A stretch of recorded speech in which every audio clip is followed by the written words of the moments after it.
जब मुख्यमंत्री महोदय आए थे आपकी खेती को देखने, तो किस तरह से महसूस कर रहे थे? कैसे क्या क्या रिएक्शन था उनका? उनका रिएक्शन तो ऐसा था कि लग रहा था कि वो आ कहाँ गए, ये बिहार में है कि कहीं और राज्य में है। ये श्रद्धा है हमारी, शौक़ है हमारा। हम जो करते हैं इसे लोग देखने जब आते हैं ना, तो हमारा सारा किया हुआ श्रम लगता है कि कुछ है नहीं, लगता है आनंद से मतलब भर जाते हैं।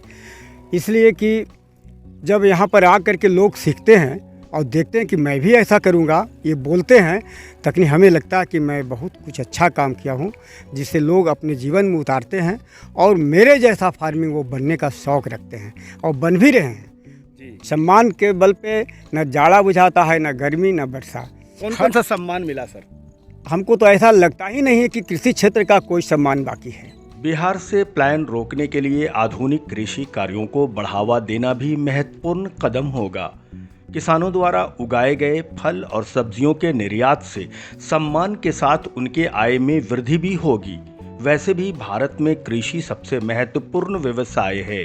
बिहारी मजदूरों के महानगरों में काम करने की कहानी आपने तो बहुत सुनी होगी, लेकिन आज आपसे मिलाते हैं ऐसे छोटे किसान से जो अपने परिवार के भरण पोषण के लिए हरियाणा और पंजाब के सफ़र से वापस लौट आए और बिहार के इस लाल ने अपनी मेहनत और नई तकनीक से खेती के बल पर यह साबित कर दिया है कि अगर अपनी बंजर ज़मीन को उपजाऊ बनाकर सजाया और संवारा जाए तो रोज़गार के लिए बिहारी मजदूरों को महानगरों की ठोकर खाने की ज़रूरत नहीं पड़ेगी।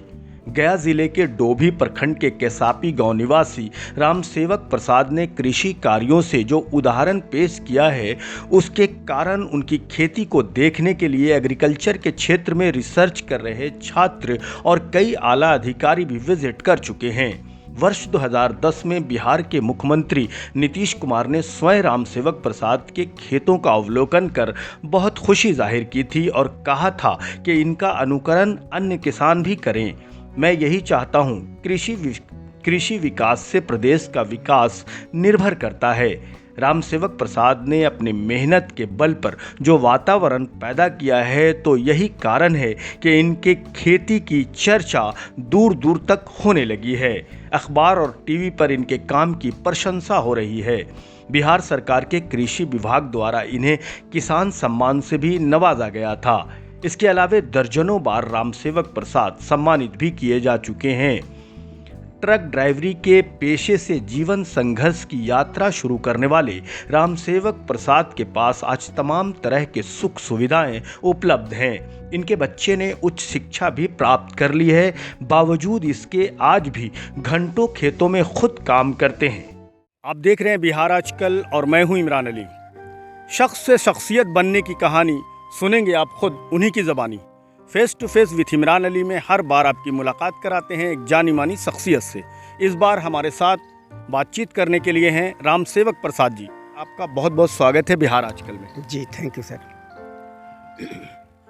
सबसे पहले के देश के किसानों को, देश के लोगों को खेती के क्या गुर सिखा रहे हैं आप, किस तरह से?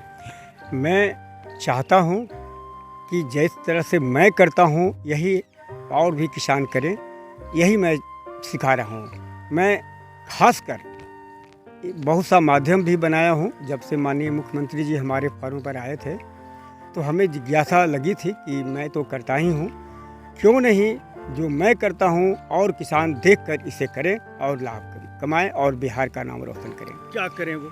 हाँ, इसीलिए मैंने बतलाया कि जब तक समेकित कृषि नहीं अपनाएंगे तब तक किसानों का विकास नहीं होगा। समेकित कृषि का मतलब होता है, सबसे पहला बात होता है कि इसमें आप उद्यान भी लगाएं, धान गेहूं की भी खेती करें, सब्जी की भी खेती करें, गौ पालन भी करें, दूध उत्पादन तो होगा ही। इन सारी सिस्टम को जब एक साथ पिरोएंगे नहीं, तब तक आप नहीं लाभ कर सकते हैं। जैसे अब गाय पालन करते हैं, गाय से दूध मिलती है, पैसा होता है, गाय का गोबर होता है, गोबर से गैस प्लांट में हम यूज करते हैं और गैस लेते हैं, घर में गैस पे खाना बनता है। कोई आज जितना भी गैस महंगा हो गया, हमें कोई प्रभाव नहीं है। और जितने भी लोग गैस बना करके काम लेते हैं, उन्हें भी ये महंगा गैस का कोई मतलब नहीं होता है। तो आप स्वयं गैस का खुद बनाते हैं? गैस मेरे घर में आज से नहीं, 1984 से मैं सर्वप्रथम इसी में ही अपना योगदान दिया था। इसको देखकर और लोगों ने अपनाया आपके और तरीके? लोगों ने, बहुत लोग अपनाया, और मैं चैनल के माध्यम से बहुत लोगों को बनवाया और काफ़ी लाभ ले रहे हैं। जो बनाए हैं कहें कि बहुत ये अच्छा चीज़ है। और गैस बनाने का तरीका भी बताते मैं हैं? गैस बनाने का तरीका भी बताया हूँ और बनवाया भी हूँ। जिससे क्या होती है, गाय से दूध मिलती है, गाय से गोबर मिलता है, गोबर से गोबर गैस प्लांट में गैस मिलता है, और जो सैलरी निकलता है गोबर का, वो 1 नंबर का वर्मी कंपोस्ट खाद किस बनाने। किस तरह की खेती करते हैं? तो और सब वो मौसम कैसे समझ पाते तो हैं? सबसे पहले तो बात यह है कि ये एक चीज़ से इतना लाभ हुआ, तो इसी प्रकार से अब हम कृषि में आते हैं, तो क्यों नहीं कृषि भी हम ऐसा रखें जो बगैर किए हुए भी हमको पैसा मिलना चाहिए। जी। ये सोच की बात है। मैंने सोचा कि मेरे पास जितना ज़मीन है उसको मैं इस तरह से बांट दूं कि मेरे पास बागीचा भी हो, रोज़ की सब्जी उत्पादन हो, रोज़ पैसा मिलने के लिए, और धान गेहूं वगैरह की खेती भी हो, जो किसी से हमको मार्केट का कोई बात नहीं, मार्केट में दें लेकिन हम मार्केट से कभी किसी वस्तु को नहीं लें। ये मैंने किया। मेरे पास पहले तो ज़मीन कम था, लेकिन 6 एकड़ ज़मीन जब हमारे पास हुई तो 2 एकड़ में मालदा आम की बगीचा मैं लगाया हूँ, जिससे काफ़ी लाभ है। काफ़ी लोग देखने आते हैं। 2 एकड़ में सब्जी की खेती होती है, जिसमें आप हर समय में सब्जी हमारे पास उपलब्ध रहता है। बाकी 2 एकड़ में धान गेहूं की खेती होती है। धान जो मेरे पास लगता है, मैं ही हूँ वो किसान जिसने श्री विधि का सृजनहार हूँ। मैं ही एकक धान रोपने का तरीका मैं बताया हूँ बिहार में, और लाइन से धान रोपने की प्रक्रिया मैं ही शुरू किया हूँ, और उसके बाद कंपनियाँ इसको श्री विधि नाम दे करके और लाभ लिए, हाँ, पेटेंट करवाए। आज जब भी मैं धान लगाता हूँ तो मेरे फार्म पर देखने तो विजिट करने आते ही हैं लोग, और तारीफ करते हैं कि हाँ। कौन कौन लोग आए हैं इसे देखने के लिए? किस किस तरह के लोग आए हैं? हमको तो ऐसा नहीं लगता है कि कौन लोग नहीं आए। जी। तमाम लोग हमेशा आते मेरे फार्म पर रहते हैं। कोई भी संस्था के लोग हैं, निश्चित रूप से मेरे फार्म पर आना है। 20 की संख्या में बड़े अधिकारी भी? बड़े अधिकारी तो आते ही हैं। मतलब कृषि विभाग का एग्रीकल्चर ऑफिसर? जी, कृषि विभाग का कोई ऑफिसर ऐसा नहीं है जो नहीं आए हैं पारी पारी से। क्या प्रतिक्रिया रहती है? प्रतिक्रिया तो रहती यही है कि देख कर वो ताजुब करते हैं कि राम सेवक जी, आपने वो चीज़ करके दिखाया। सरकार के पास हर ब्लॉक, हर अनुमंडल का अपना फार्म है, लेकिन इतना बड़ा डोनेट पैसा मिलता है उन लोगों को, लेकिन कहीं कुछ देखने को नहीं मिलता है। और आप अपने बल बूते पे जो करके दिखलाते हैं और खुद लाभ ले रहे हैं और खुद चमक रहे हैं, ये बहुत बड़ी बात है। इसलिए जो ही पदाधिकारी आए, पीठ ठोक कर गए कि किसान हो तो राम सेवक जैसा। तो सर, आप जैसा लोग बने, कैसे बने? एक आपसे प्रेरणा लें। लोग आते हैं, ऑफिसर्स भी बहुत सारे आए, सामाजिक संस्था के भी लोग आए, लेकिन लोग आपकी तरह बने, आपकी तरह खेती करें। और हमारा कृषि प्रधान देश है, खेती ही हमारे लिए बड़ा इंडस्ट्री है। तो क्या लगता है आपको कि कैसे लोग करें जो आप जैसा बने? जी, इसके लिए तो मैं इंतज़ाम किया ही हूँ।